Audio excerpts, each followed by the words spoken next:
cut the camera on. Good morning, class. Let's talk about the cosine function. This is once again, so we just did sine. Let's talk about the parent cosine function, okay?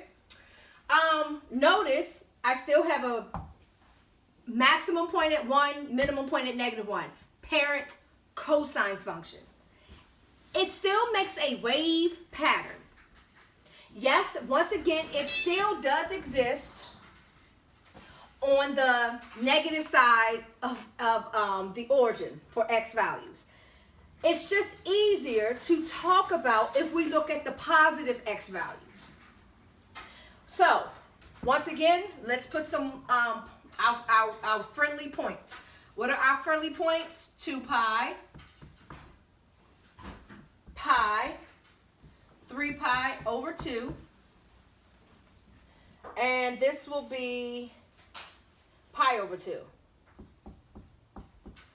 This is 0, right? So how does the cosine function look? So instead of starting at the origin, it starts up, it's going to finish up. So we're going to put the first point, the last point. It finishes up. Halfway in between, the minimum point. So let's say this again. This is the cosine function.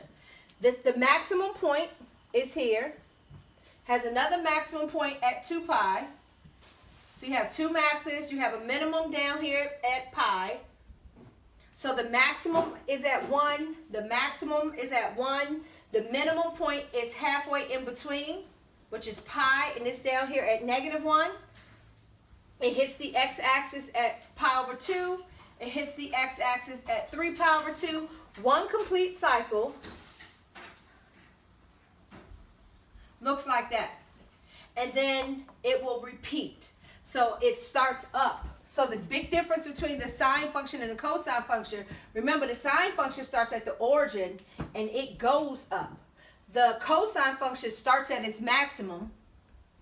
It goes down and then up, down and then up. It will repeat, okay? And that's its wave pattern. So once again, this is just the parent cosine function. There are lots of videos on YouTube. I just want you all to hear my voice and for me to try my best to explain this in the simplest way. Notice I haven't even introduced any vocabulary yet.